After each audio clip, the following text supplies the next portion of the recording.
Daniel, capítulo 10.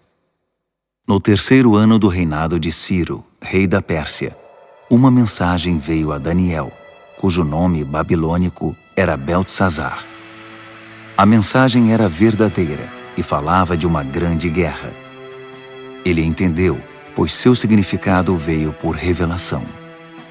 Durante aqueles dias, eu, Daniel, guardei luto por Jerusalém durante 3 semanas. Comi apenas comida simples, sem tempero, e não comi carne nem bebi vinho. Não tomei banho nem me barbeei até que tivessem passado as 3 semanas.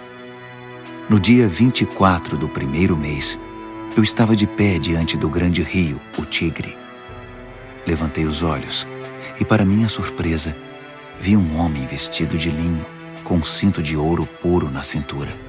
Seu corpo brilhava como se fosse esculpido de pedra preciosa. A face era radiante e os olhos, vivos e penetrantes como tochas. Os braços e pernas reluziam como bronze polido e sua voz soava como um grande coral. Eu, Daniel, fui o único a vê-lo.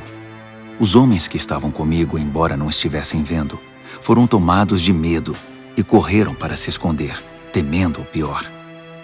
Quando fiquei sozinho depois dessa visão, abandonado pelos meus amigos, meus joelhos ficaram bambos e o rosto pálido, sem força nenhuma. Quando ouvi o som da sua voz, não resisti e desmaiei. Caí com o rosto no chão. Mas uma mão me tocou e me pôs sobre as mãos e os joelhos. Daniel, ele disse, homem de valor, Deus ama você demais. Levante-se e preste muita atenção à minha mensagem. Fui enviado para falar dela a você. Quando ele disse isso, eu me levantei, mas não conseguia parar de tremer. Fique tranquilo, ele continuou. Não tenha medo.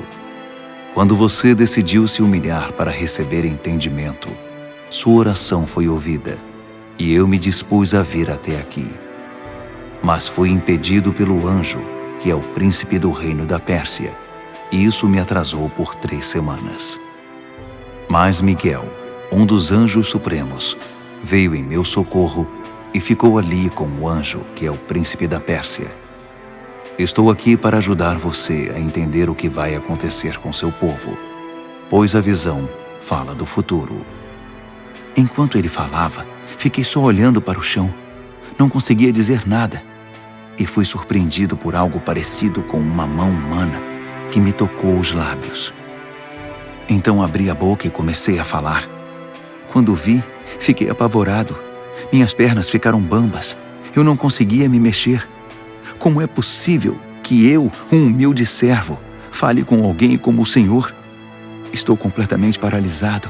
Mal consigo respirar. Aquele ser, que parecia humano, me tocou outra vez e me deu forças. Ele disse, não tenha medo, fique em paz. Você é amado demais. Tudo vai ficar bem. Tenha coragem, seja forte. Enquanto ele ainda falava, veio-me coragem e retomei as forças.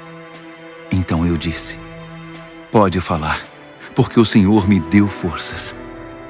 Ele disse, você sabe por que vim aqui?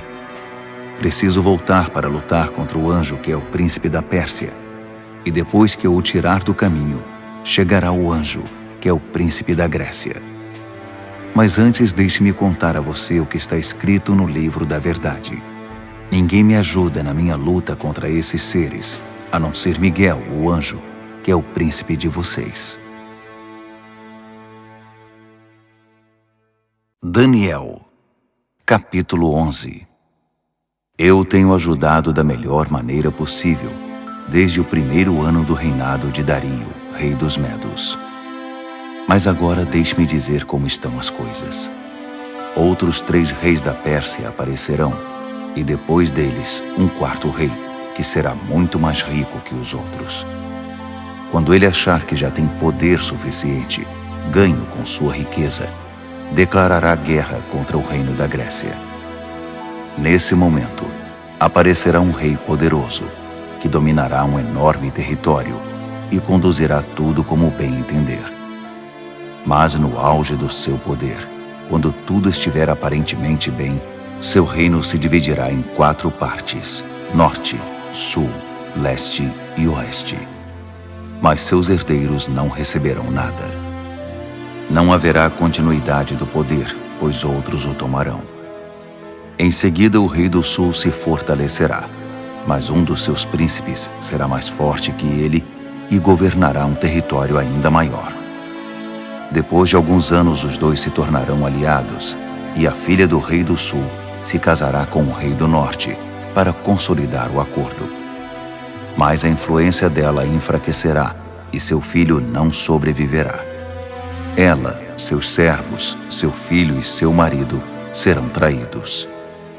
Algum tempo depois, alguém da família real aparecerá e assumirá o trono. Ele assumirá o comando do exército, invadirá o norte e alcançará grande vitória. Ele tomará os deuses de metal deles e todos os utensílios de ouro e prata que os acompanham e os levará para o Egito. Passado algum tempo, o rei do norte se recuperará e invadirá a terra do rei do sul, mas não terá sucesso. Terá de bater em retirada. Mas seus filhos formarão um exército gigante e descerão como uma inundação, um ataque impetuoso sobre as defesas do sul. Furioso, o rei do sul sairá e enfrentará o rei do norte, que estará à espera com seu enorme exército, mas, apesar disso, será derrotado. Enquanto os cadáveres são tirados do campo, o rei, com muita sede de sangue, sairá massacrando dezenas de milhares. Mas sua vitória não vai durar muito, pois o rei do norte reunirá um exército ainda maior que o anterior, e depois de alguns anos, voltará à batalha com inúmeros soldados, muito arsenal e provisões inesgotáveis. Naqueles dias, muitos outros se engajarão na batalha contra o rei do sul. Revoltosos do seu próprio povo, embriagados por sonhos de poder, se ajuntarão a eles, mas acabarão frustrados. Quando o rei do norte chegar, fará rampas de cerco e conquistará a cidade fortificada. Os exércitos do sul serão despedaçados diante dele. Nem mesmo suas famosas tropas de choque conterão o agressor. Ele entrará todo arrogante, como se fosse o dono de tudo. Ele se apossará da linda terra e se instalará aí. Depois, prosseguirá para ter controle total. Fará um tratado de paz e até dará sua filha em casamento ao rei do sul, parte de uma trama para destruí-lo de vez. Mas o plano será um fiasco, não será bem-sucedido. Mais tarde, voltará sua atenção para as regiões costeiras e fará inúmeros prisioneiros. Mas um general intervirá e dará um basta às suas ameaças. Quem metia medo ficará amedrontado. Ele voltará para casa e passará a cuidar dos próprios negócios. Mas a essa altura já estará acabado, e logo já não se ouvirá mais falar dele. Ele será sucedido por um perdedor, já com seu governo, sua reputação e sua autoridade em frangalhos. Por isso não durará muito, sairá da história rapidamente, sem nem mesmo ter lutado. Seu lugar será preenchido por um sujeito desprezado e desprezível. Mas ele surpreenderá todos, saindo como que do nada e se apossando do reino. Ele avançará como um rolo compressor, e até o príncipe da aliança será esmagado. Depois de negociar um cessar-fogo, ele violará as condições. Que traidor! Com alguns poucos comparsas, assumirá o controle total. Ele invadirá as províncias mais ricas, quando elas menos esperarem. Ultrapassará todos seus antepassados. Prenderá e saqueará. Viverá com seus amigos num luxo desmedido. Ele fará planos contra as cidades fortificadas, mas não será por muito tempo. Ele ajuntará um grande exército muito bem armado para combater o rei do sul. Em resposta, o rei do sul manterá seu exército, ainda maior, a postos, pronto para a batalha. mas não será capaz de sustentar essa condição por muito tempo, em razão das intrigas nas próprias fileiras. Sua corte estará minada por tramas e conspirações. Assim seu exército será esmagado, e o campo de batalha ficará coberto de cadáveres. Os dois reis, ambos com planos maldosos um contra o outro, vão se sentar à mesa de conferências e negociarão seus engodos. Nada resultará desse tratado, que não passará de um emaranhado de mentiras. Mas ainda não é o fim. A história não acabou. O rei do norte irá para casa carregado de despojos, mas sua mente estará voltada para a destruição da Santa Aliança, enquanto estiver passando pela terra a caminho de casa. 1 ano mais tarde, ele comandará nova invasão ao sul, mas a segunda invasão não será como a primeira. Quando os navios romanos chegarem, ele dará meia volta e retornará para casa. Mas ao passar pela terra, seu ódio contra a Santa Aliança será despertado. Ele fará acordo com todos os que se dispuserem a trair a Santa Aliança, tomando o partido deles. Suas forças entrarão marchando e profanarão o santuário e a cidadela. Eles irão banir a adoração diária, substituindo-a pela besta da profanação. O rei do norte honrará os que traírem a Santa Aliança, corrompendo-os ainda mais com sua conversa sedutora. Mas os que forem leais a Deus tomarão posição firme a favor de Deus. Os que mantiverem o bom senso ensinarão o bem às multidões pelo exemplo. Eles serão submetidos a provas terríveis durante um certo período. Alguns serão mortos, outros queimados, alguns exilados, outros roubados. Quando a prova for muito difícil, receberão alguma ajuda, mas não muita. E muitos dos pretensos ajudadores se portarão com indiferença.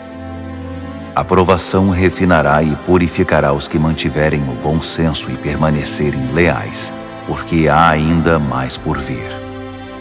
Enquanto isso, o rei do norte estará agindo sem impedimento. Ele se levantará a uma posição superior à de qualquer deus, e até mesmo ousará desafiar o Deus dos deuses. Por um tempo isso será tolerado, até que se complete esse tempo de juízo, pois o que foi decretado precisa ser cumprido. Ele não terá respeito algum pelos deuses dos seus antepassados, nem mesmo pelo Deus predileto das mulheres. Desprezando qualquer deus, o rei do norte se inchará de orgulho e se achará maior que todos eles. Ele chegará a ponto de desprezar o Deus dos santos, e no lugar em que Deus é adorado, colocará em exibição, com generoso ornamento de prata, ouro e pedras preciosas, um Deus novo, do qual nunca se ouviu falar. Marchando sob a bandeira desse Deus estranho, ele atacará as principais fortalezas. Promoverá todos os que seguirem esse Deus, dando a eles cargos importantes e recompensando-os com concessões de terras. Na conclusão dessa história, o rei do sul o enfrentará, mas o rei do norte se lançará contra ele como um furacão, com seus carros e cavalos e uma grande frota de navios, e varrerá tudo que estiver no seu caminho. Ao entrar na linda terra, as pessoas cairão diante dele como peças de dominó. Só Edom, Moabe e alguns amonitas escaparão. Ele vai avançar, dominando país após país. Nem o Egito escapará. Ele confiscará o ouro, a prata e todos os bens valiosos do Egito. Os líbios e os etíopes cairão com ele. Mas nesse momento, relatos perturbadores virão do norte e do leste e o farão entrar em pânico. Furioso, ele se apressará em suprimir a ameaça. Mas assim que armar suas tendas entre o mar Mediterrâneo e o Monte Santo, inúmeras tendas reais, ele encontrará seu fim. E não haverá uma alma viva por perto para ajudá-lo.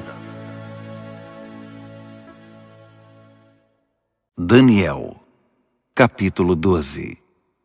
Esse será o momento quando Miguel, o grande anjo, que é o príncipe defensor do seu povo, entrará em cena. Será um tempo de desgraça, a pior desgraça que o mundo já conheceu. Mas seu povo será salvo da desgraça, todos os que tiverem o nome escrito no livro. Uma grande multidão, composta daqueles que já morreram e foram sepultados, acordará. Alguns para a vida eterna, outros para a vergonha eterna. Homens e mulheres que viveram de forma sábia e justa brilharão como a noite sem nuvens, repleta de estrelas. E os que conduziram outras pessoas ao caminho certo brilharão como estrelas para sempre. Este é um relato confidencial, Daniel, para seus olhos e ouvidos somente. Mantenha-o em segredo. Guarde o livro fechado à chave até o final. Nesse ínterim, haverá uma busca frenética para se tentar entender o que está acontecendo. Enquanto eu, Daniel, ouvia tudo isso, apareceram 2 seres, um do lado do rio em que eu estava e o outro do outro lado. Um deles perguntou a um terceiro homem vestido de linho que estava acima das águas do rio: até quando vai continuar essa história intrigante? O homem vestido de linho, que estava acima das águas do rio, levantou as mãos para o céu. Ouvi quando ele jurou solenemente pelo Eterno que seria um tempo, 2 tempos e meio tempo, e que quando o opressor do povo santo fosse derrubado, a história chegaria ao seu final. Ouvi tudo isso claramente, mas não entendi. Por isso perguntei: Senhor, pode me explicar isso? Continue a fazer o que está fazendo, Daniel. Ele disse: a mensagem é confidencial e será guardada a chave até o fim, até que tudo chegue à sua conclusão. O povo será purificado e renovado, mas os maus continuarão sendo maus, sem ter a menor ideia do que está acontecendo. Já os que viverem de forma sábia e justa entenderão tudo. A partir do momento em que a adoração diária for abolida do templo e a besta da profanação for introduzida no seu lugar, vão se passar 1290 dias. Abençoados os que persistirem pacientemente durante os 1335 dias. E você prossiga em sua jornada, sem ficar ansioso ou preocupado. Fique tranquilo. Quando tudo tiver passado, você se levantará para receber sua recompensa.